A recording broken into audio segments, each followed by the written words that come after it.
Okay, we're about to get real right now, and I'm about to offend a lot of people. Uh, I just saw a question. Do you support Donald Trump firing all DEI employees?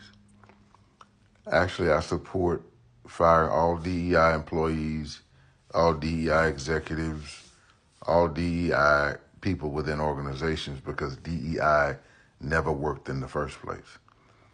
It was never meant to work. It was meant, again, to subsidize. And again, on face value, that sounds like a negative statement. But if you listen to my articulation, you'll understand what I'm about to say. Let's first say America was never meant for a minority or anyone outside of the white ethnicity to succeed. Now, anyone white who is hearing that is going to be offended, but that's okay. It's not the fact you think like that right now, white people. It's the fact that that was the foundation or the initiator. And when I talk to my people, I talk to them from foundational perspectives. Okay?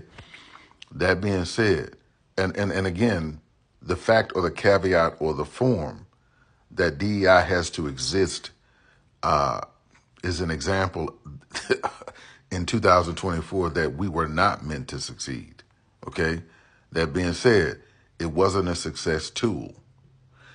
People who, again, I'm going to say this to black people, anything that was initiated as something as succeeded as that thing and came to fruition will never be submitted or never be dilated or mitigated ever. Okay?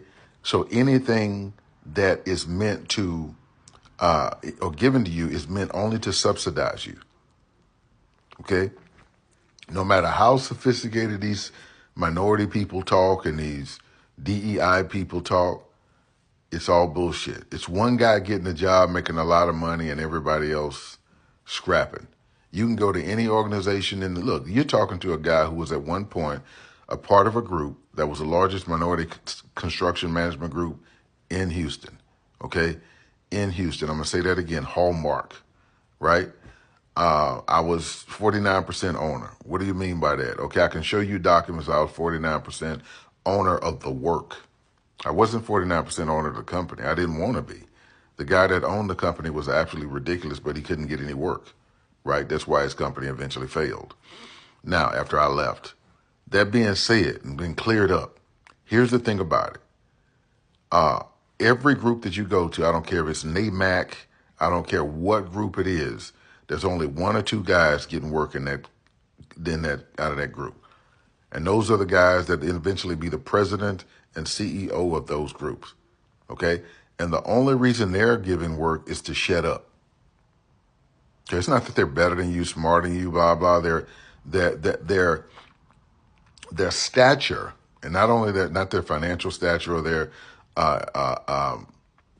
vocational capability. It's the situation that they sit in that are connected to the politics. So the politics pays them, and that's in every situation. Now, if you guys are comfortable with that, then that's fine.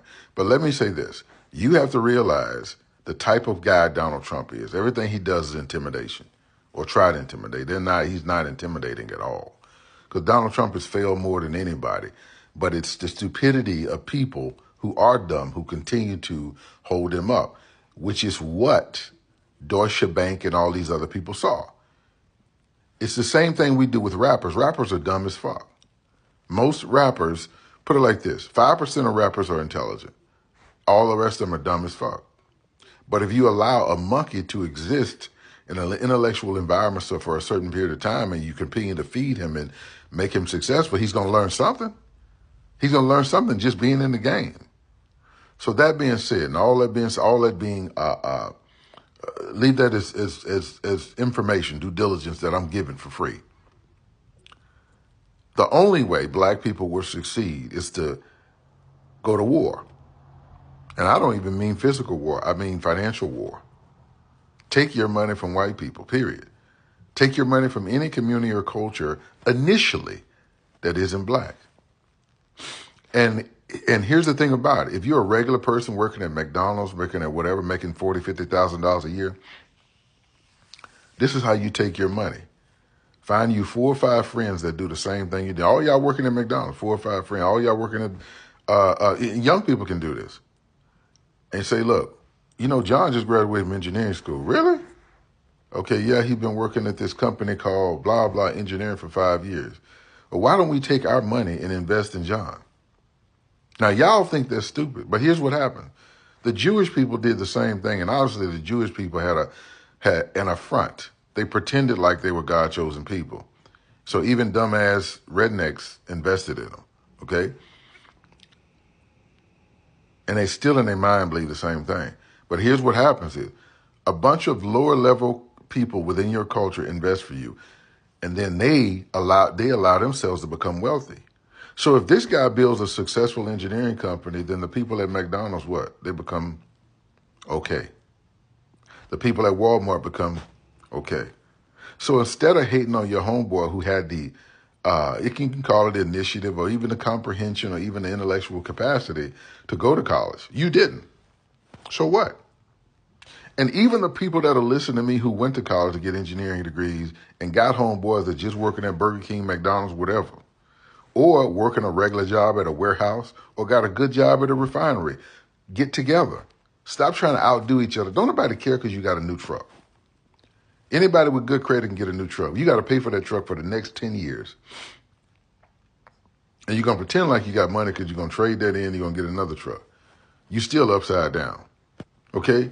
Why not be able to have a company that can pay for your truck and your money go in your pocket? Think about it. Pool together. I'm going to use a word that you guys hear me use all the time. Coalesce. Black coalescence is our war. Make up in your mind, I'm no longer buying anything that's not connected to black people. I say connected initially because we don't have a situation where we can eternally, right now, only buy black. Okay? And stop buying black stories. Stop buying Jay-Z bullshit ass story. Stop buying Fawn Weaver's bullshit ass story. Any black person that succeeds in a couple of years, and look, it's not the fact that Fawn Weaver is successful. I'm glad for her. Any black person that has an opportunity to get rich in America, fine. But her story is a lie. I've actually showed you the document where Jack Daniels was looking for a minority participation situation, and they found it in her. Perfect story. Her whatever, uncle, grandfather, whatever, worked there. It's a perfect story.